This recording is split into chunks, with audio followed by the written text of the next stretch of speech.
Baba wethu lo sithandzana kangaka engilolo suku lolu Nkosi lo siphelona siyabonga wasivusa siphilile sibonga impilo lo siphe yona nalamuhla egameni lika Jesu Kristu waseNazaretha baba wethu engcwele sila manje Nkosi phambi kwakho abantwana bakho side kukukhonda nalamuhla Nkosi sifuna kuva wena Nkosi ukhulumisana letimpilo tethu baba wethu lothandzeka uNkulunkulu babe lonakelelako lithi babe uthi umhlabelele ungibabe lonekubele uyabala ngisho netinwele babe uthomhlena kangaka uyasifunda uyasigcokisa babe lothandzeka kwabese uthi babe lo ingcwele Paula ngingasuka kuwe ngiye kuphi nathi sisho njalo babe lo ingcwele ngoba Nkosi singesho silandzelo nje ke asisho etikwetinto lesitibonile utenda babe lo ingcwele kithi siyabonga babe uthomhlena kangaka sinikela kuwe yonke lenkonzo babe lo ingcwele kusukela nje Nkosi ebuqaleni babe lothandzeka kulesindlula kuyo sesingene kule babe lo ingcwele solo sikuyakubabata uNkulunkulu qhubeka nathi Nkosi etinhlelweni tonke letitawulandzela siva kahle Nkosi ukuthi namhla Nkosi sitawukhondwa nangilabancane bethu babe lothandzeka lesibanthandzana kangaka esithi ngibo labalibandla kusasa babe lo ingcwele sisibanikele etandleni takho mnimandla onke ngoba Nkosi sibatali asinako nokubaphatha ke asiphathelwa nguwe njengaNkulunkulu babe lo ingcwele lesishoko ukuthi kuyawuphuma babe lo ingcwele ihlobo lebantu Nkosi leliyawakha lomhlaba udumise libito lakho egameni lika Jesu Kristu waseNazaretha eqhubeka babe nini mandla onke wonke lo data participate sithi nje Nkosi akwendele ube likhona lwakho kuphela egameni lika Jesu Kristu on the house, not forgetting the fathers of the house, the heads of the families, respected mothers, brothers and sisters, and children ministry. Hallelujah. Namhla lilanga la Sunday School. Siyambonga Nkulunkulu. These are tomorrow's future leaders. Hence, we need to honor them. We need to honor them and teach them the right way so that they will become acceptable members of the society.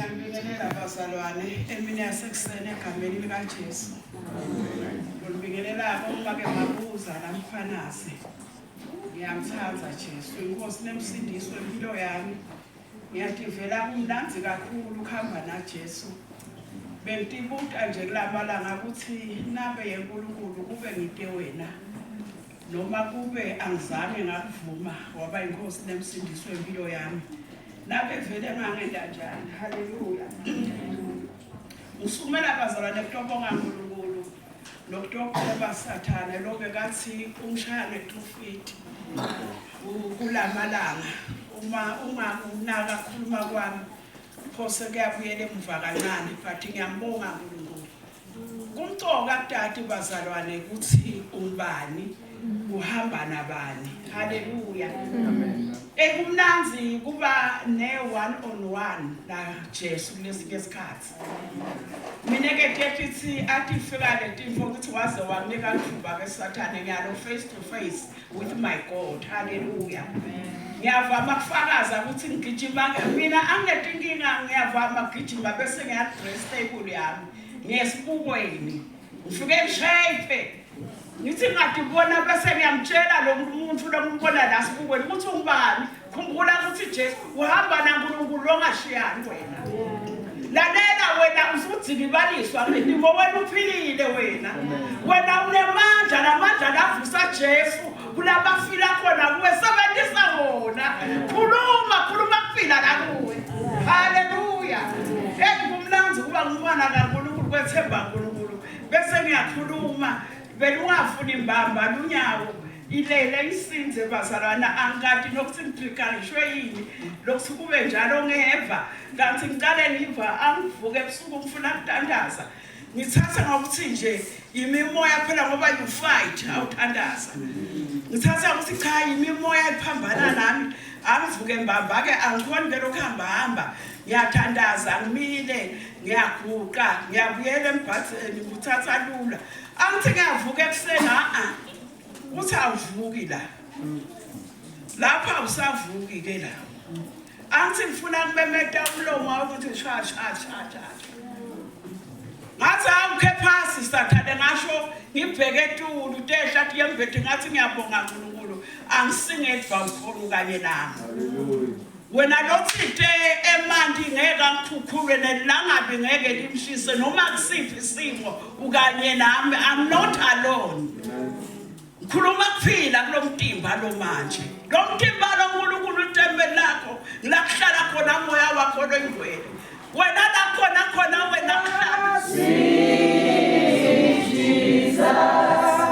Jesus what a wonder you are. You are brighter than the morning star. Dear Lord, you are fairer, much fairer than the lily blows by the wayside. You are precious, most precious than gold. Hallelujah. Hallelujah. Ulamakhadi anthothobalisiwe. Hallelujah. Nadayela wasakasabi khona. Hallelujah. Ukuthi sister thothobala kakhulu phela sijwayele kunyakatha amakhala tingitali. Praise God. Ngiyamthanda lami ngalendlela lebhakala ngakhona. Yoko. Not me. Sanibonani bazalwane egameni lenkosi. Amen. Hallelujah. Bathandusebenzisa. Ngiyabonga bazalwane ukuphila nosuku lanamhla ngumfana kaNkulunkulu.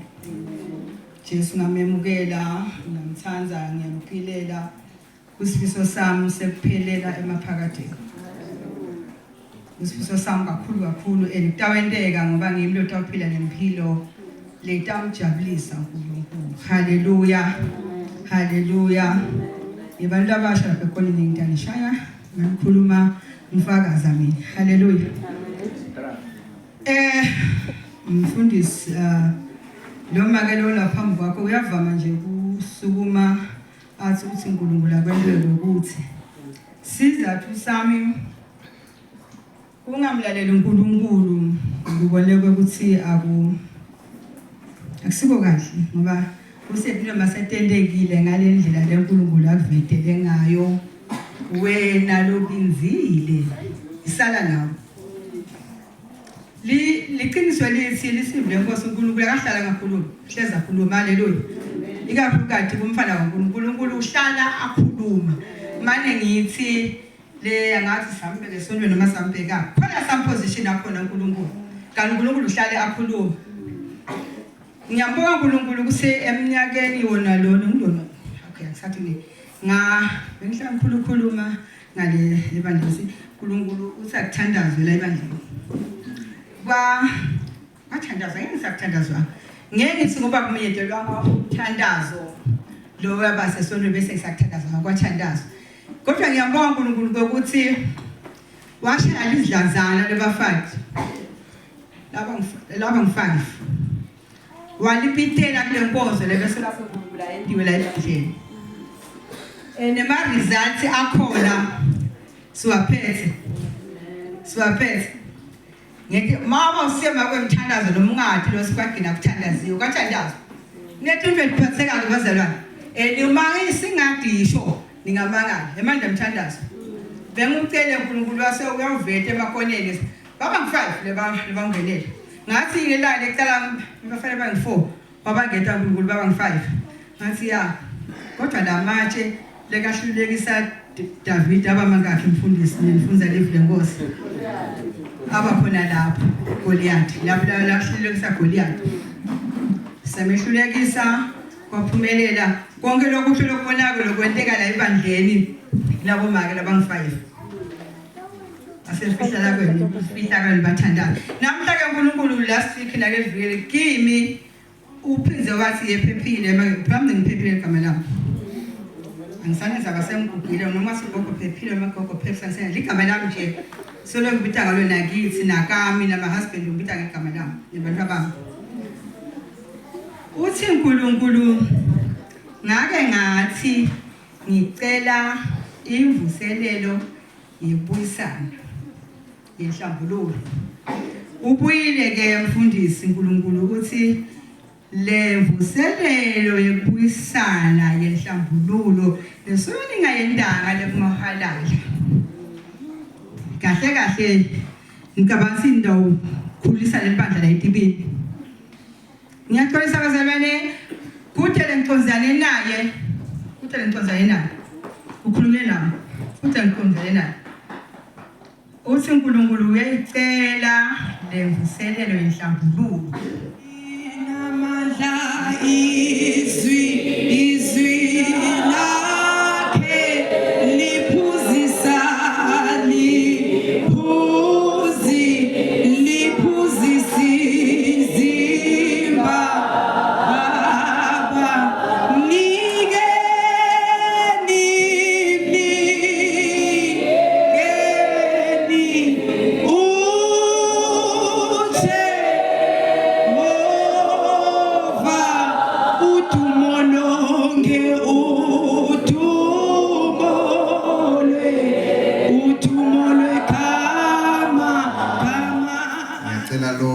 Bible angivulele encwadini ya Isaiah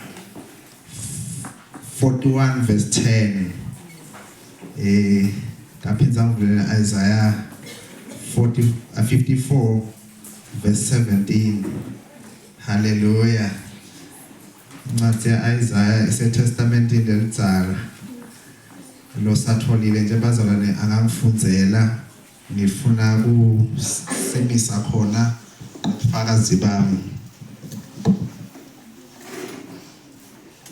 ngakho-ke ungesabi ngobe mina nginawe ungejazi ngobe mina nginguNkulunkulu wakho ngitakuqinisa ngikusinde ngiyakukubamba ngesandla sami sekudla lesilungile haleluya lamavi bazalwane akhuluma nemuntu lohlaselekile lamavi akhuluma nemuntu locinzetelekile angati ukuthi yini lokucinzetele wena angati ukuthi yini lokuhlasele wena ungabe kuhlasele kuvuka ekhaya emndenini ungabe kuhlasele kuvuka emsebentini ungabe kuhlasele kuvuka ebandleni but athi lithi livla uNkulunkulu namuhla ungesabi ngobe mina nginawe uNkulunkulu bazalwane ukhona inkosi emsama enisekelele andilesimo lobhekene naso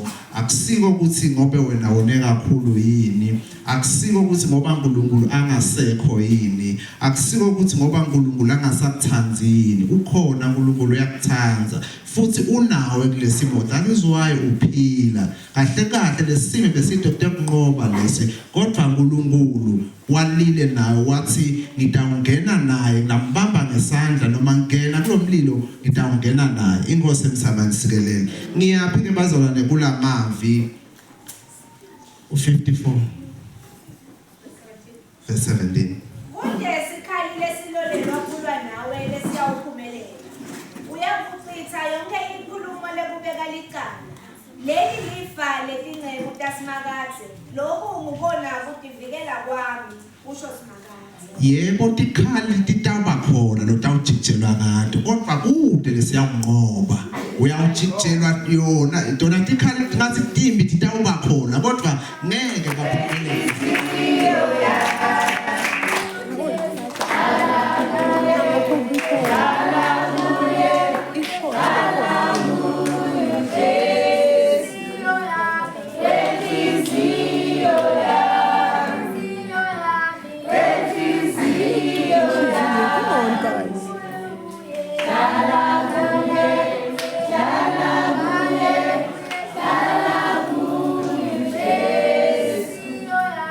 Thank you.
Hallelujah. Anginivusele bazalwane mina egameni laJesu Kristu. Siyambonga kakhulu uNkulunkulu losigcinile bazalwane kuze kube kulesikhathi. Ake ngitishayele tandla bathandekayo. Hallelujah. Ngalokuthi nje nincobe sitha ngento yinye. Umtimba ungavumi namhla ukuthi nje uphume ingutsheni. Wathi wena ngeke nje ngiphume ingutsheni kodwa ndawo endlini yenkosi. Hallelujah. Amen. Siyambonga kakhulu uNkulunkulu bathandwa. Ngivusele mfundisi Jele namake. Ngivusele bonke bobabe labakhona. Ngivusele bomake. Ngivusele ma-single adults. Ngivusele youth. Bese ngiyavusela children's ministry. Hello. Thank you bazala. Ngicela sibashayele tandla bangcwele. Ngisola ukuthi bazalwane besitaba neliqala ukuthi sithi thina sidle isikhathi sabo bese sithi bona bangasakhondi ngoba lesikhathi sidliwe ngithi hayi bona bebalungisile futhi ngiyasola ngazuthi bajutshiwe. Hallelujah. Kodwa nje uNkulunkulu asibusisa sithethelele khona lapho bathandekayo inkosi inibusise. Deuteronomy chapter 6 verse 4 to 9 ndawucela kube khona lo sivulela ngeSiswati asifundzele bangcwele. Simbonge uNkulunkulu ngako konke. Simbonge bazalwane ngempilo. Sibonge bazalwane ukuthi noma sigula uyasiphilisa. Simbonge ukuthi yena uyasivikela. Simbonge ukuthi yena uyasethwala. Simbonge ukuthi uhamba nathi. Hallelujah. Simbonge ukuthi yena uyasibusisa bangcwele. Hallelujah. Siyabonga ubufakazi losebuvediwe la emandla uNkulunkulu. Uyaphatheka uNkulunkulu. Uyaphatheka lo uNkulunkulu esimkhondako. Lenguthanza kongaye bazalwane ukuthi akashintshi. Akaguquki. He is the same. Abenjene ekuqaleni unjena namhla nasemaphakatheni. Solo unjena inkosi inibusise. Babehlanze siyabonga babe ubufakazi futhi ngiyasho ukuthi cha sidaweni kanje ngoba ucelile. Bathandekayo ukuthi uNkulunkulu nakakubusisile ngaloko lakubusise ngako. Ngithanzalele ukuthi bathandekayo uthi babehlanze. Lokhu yena ukubona as a seed. As a seed. A seed blessed by God shall bear fruit ngetindlela lesingeke siqonze. So ke bazalwane ngidawucela ukuthi sente njalo. Deuteronomy chapter 6 verse 4 to 9. Lalelani ma-Israyeli, simakathe uNkulunkulu wethu uye yedwana lokusimakatha.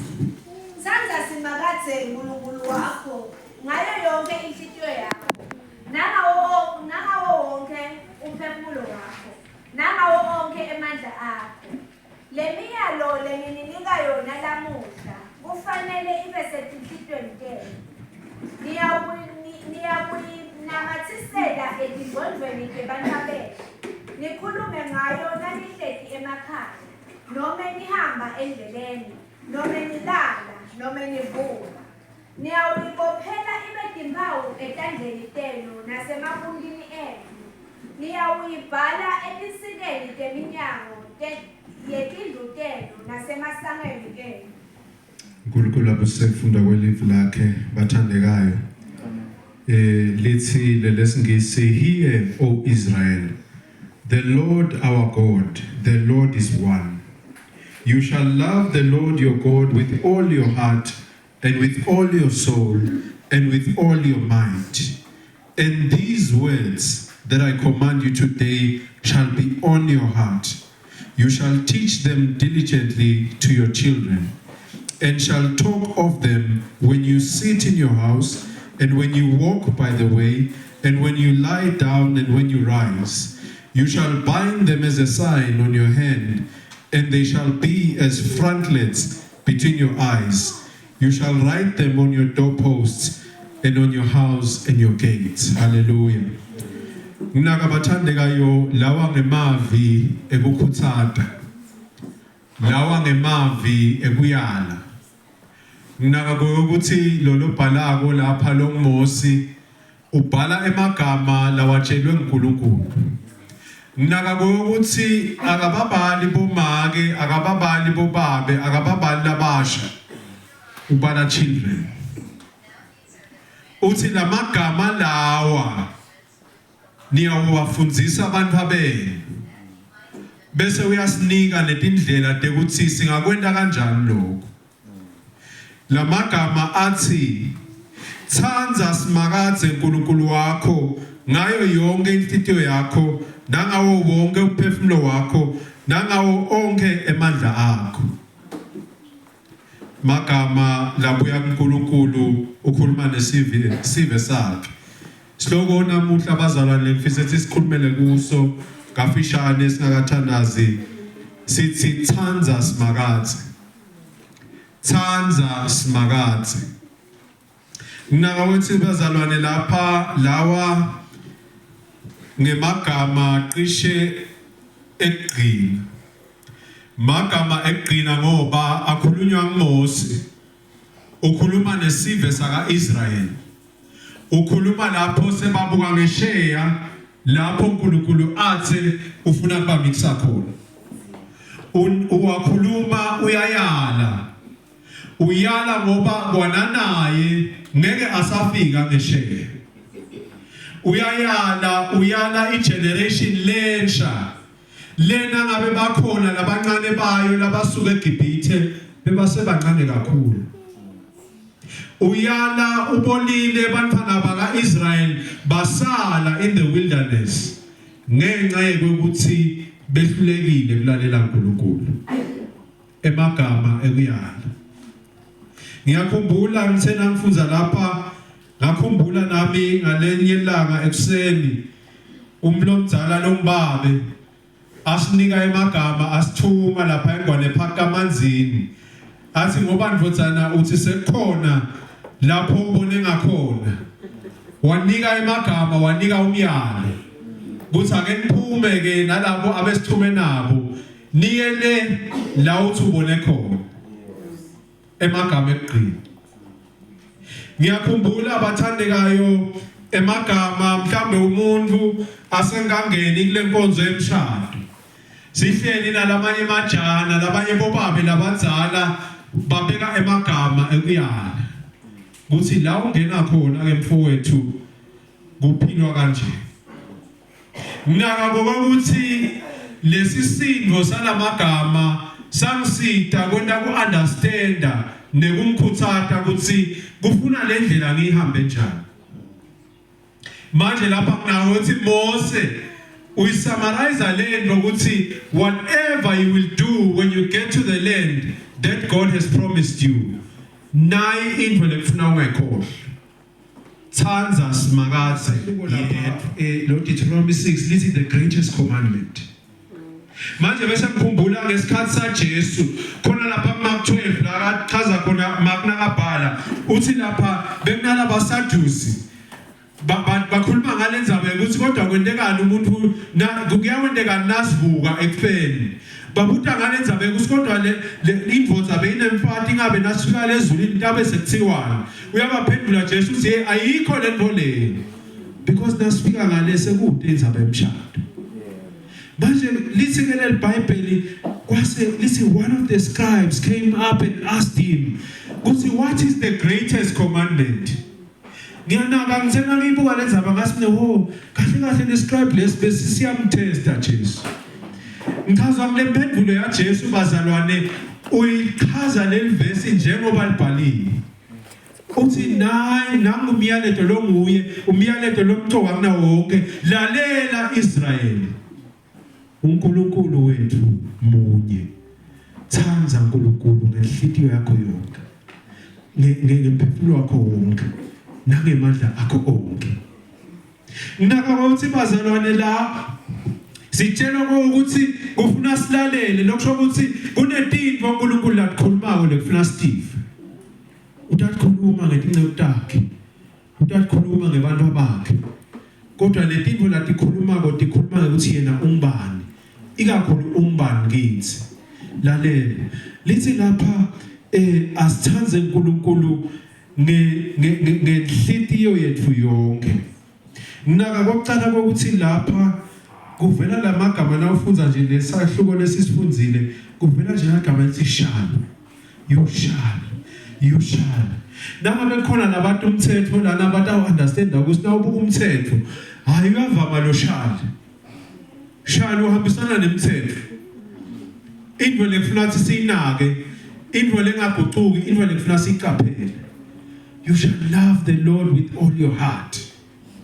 Le ngoba inhliziyo basi ngesingisi the heart is the window to the soul. Ngalesisho sesiswati lesithi nangithi nje unenhliziyo lembi. Angisho libandla la kumahalala. Ngiyabekisa bazalwane. Ngoba kude lo nenhliziyo lembi. Kodwa nabathi bantu unenhliziyo lembi basho ngoba babona letento. Kuthi hayi lento akusiko ukuthi nje uyicabangile lento igobhota lengekhathi. Manje uthi Mose cha nina ngoba nibantwana bakaNkulunkulu bantwana labatawuthi ngoba bathanza uNkulunkulu bese nokwenta kwabo kukhombisa ukuthi babantwana bakaNkulunkulu. Love the Lord with all your heart. Naka uthi ke love the Lord with all your soul. Manje senalo ukuthi kodwa lapha lenhliziyo nale soul kuhlukana kanjani? Angithaze nakubazalwane uma unaka iOld Testament in the Old Testament le ndlela besicabanga ngayo mhlawumbe science base nga advance. When you talked about the heart and the mind to them were one thing. Lokuthi nje love the Lord from my heart. Bekusho ukuthi le ndlela lengicabanga ngayo bayilinka lento. Kanti nesesiyathi ukuthi there is the brain and there's the heart. Because the science says lesavula abantu sabagwabula sabahlola ukuthi ikhona iorgan ekuthiwa inhliziyo ikhona iorgan ekuthiwa ingqondo. So lana nalithi the soul ikhulumisa umphefumulo wakho. Now thanza uNkulunkulu ngemphefumulo wakho you give your soul to God. And this is the difference bazalwane. The heart has an earthly component to it. Inhliziyo iguide le ndlela lesiphila ngayo. Kodwa umphefumulo ukhuluma phakathi. When you love the Lord with all your soul, kusho ukuthi unikela wonke, uthi Nkosi ngithathe wonke. Ngithathe beyond the life on earth, ungithathe ngisho maphakathini. Bese uthi ke ngithathe ngemandla akho onke. Lokusho ukuthi na umthanza uNkulunkulu, umkhetha njengenkosi emsindisi wakho, uthi inkosi ndinikela wonke kuwe. So whatever I do as unto the Lord. whatever lengiphunywe kona lapho ngikhona khona la ngiphila khona whatever I do ngiyakhumbula ukuthi I now represent God ngoba undinikelela wonke uthanza uNkulunkulu. Lisikele verse naliqhubeka lapha these words I command you shall be in your heart. Hallelujah. When they are in your heart kusho ukuthi whatever you do you are saying God lapha ngentela wena ngoba wena uNkulunkulu lapha kumelele wena ngoba uNkulunkulu. Bese uyaqhubeka lapha siyasinika Moses lapha ukuthi it's lead my children to the promised land. So ngiyabona ngesheya Moses lapha ngiyabona le live lihle ngoba phela inakanyathelanga khona. Kwakhona labathuma yena uyasala bantu masele akawuyekele umsebenzi wakhe. Uyabanika umlayedi, uyabanika umphako wendlela. Kuthi nanifika lengesheya ningakhohlwa nango lokumcoba. Thanzani isimakathi. Simakathi utanike imali, simakathi utanqobela, simakathi utanholela kulokukhulu kunaleli kubona ngoleni ngoba uNkulunkulu akasiphuli isithembiso. Lapha yingceye yalelisu lakhe lekufeza isithembiso laseNdaka Abraham. Wathi isitukulwane sakho siyawubalwa nje ngetingane okhona ngisho kusibala njengoba singakhona ukubala nganyende. Isitukulwane sakho siyaba ngilesibusisiwe. Isitukulwane sakho siyaba ngilesibusisa nalabanye. Nginakelana abazalwane in the context yethu as parents. Impilo yakho is to do God's will. As you do God's will, i-assignment yakho is to teach the little ones to do the same. Ngenteka wena ungakhona ukufika lela bafike khona. Kodwa responsibility yakho is to empower them to reach God's destination. Ngiyanaka lapha ukuthi nawe ngentaba impilo yakho kumbita ufike igcine somewhere but lo lokushiye ngemuva labantwana lobashile lenhlanyelo yelive kufuna ithele isithelo. Bafike lapho uNkulunkulu afuna bafikisa khona. Ngase ngiyanaka ngathi okay ngiyakubona lokho. Lana kuna Moses has been assigned kukhokha abantwana kaIsrael baye eGibhithe baye eCanaan. Kodwa kunendvodza lebeyikhona kusukela licaleni. Niyakhumbula abazalwane lithi livi lapha imbi ishisa kwafuna ukuthi Aaron naHur baphakamise tandla sekadzini weMose. Niyakhumbula ukuthi ngibani bekahola impilo entasi is a man called Joshua. Akusiwo ukuthi Joshua wavele egcineni.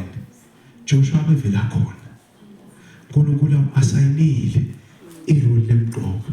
Naka-ke nakho uthi uNkulunkulu kuMose wena indlela yakho itawufika iphelela. Kunendvodza leJoshua lekuyethembile ukuthi itangiwelisela nabantwana ngesheya. Naka-ke nakho umthandekayo. Legama lethi Joshua lithi Jehovah is my salvation. Shokuthi lapha kunema assignment lehlukile. Wena as a parent you are like Moses.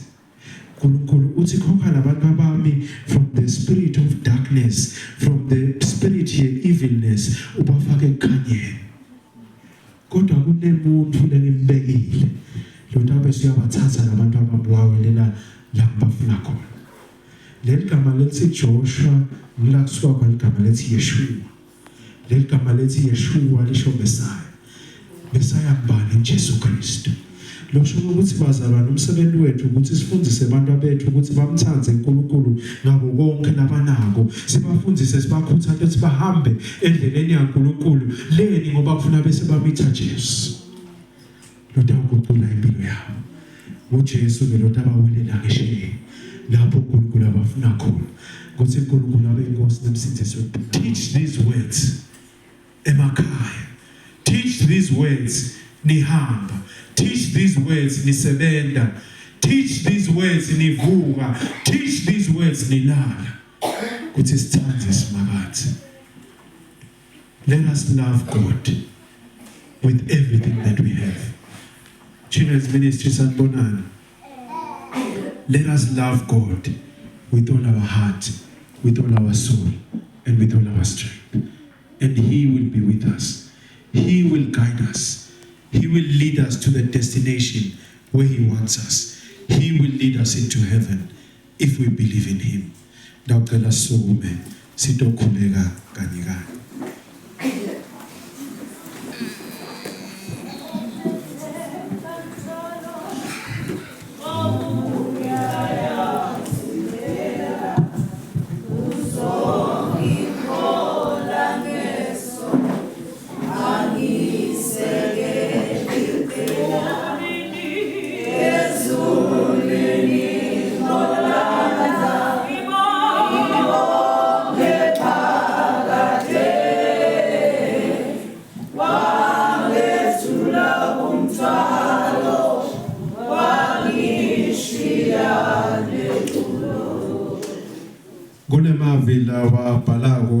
In the same book, chapter 28, verse 1 to 6, ngicela kuwafunza. Ngisawafunza ngwabhekiseke ibandla, ngwabhekiseke kubantwana bethu. Funzeka kanje. And if you faithfully obey the voice of the Lord your God, being careful to do all his commandments that I command you today, the Lord your God will set you high above all the nations of the earth. And all these blessings shall come upon you and overtake you. If you obey the Lord your God, blessed shall you be in the city, and blessed shall you be in the field. Blessed shall be the fruit of your womb, and the fruit of the ground, and the fruit of your cattle, the increase of your heads, and the young of your flocks. Blessed shall be your basket and your kneading bowl. Blessed shall you be when you come in, and blessed shall you be when you go out. May the Lord bless each and every one of you. Amen. May the Lord bless each and every one of you. Amen. Whatever God has placed in your hands, may he bless it. Amen. This will happen when we always remember to love the Lord with all our hearts and our soul and our strength. Amen.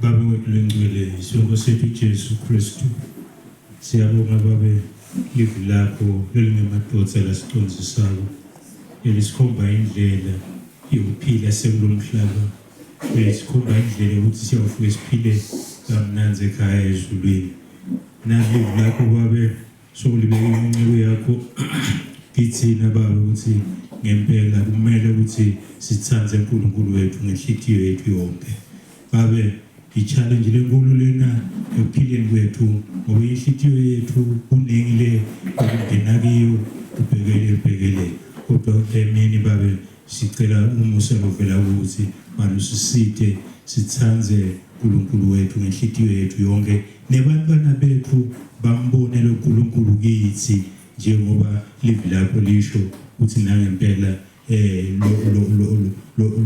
lo lesikholwako batakubona baze bathi labanye ngempela character is not taught but it is caught.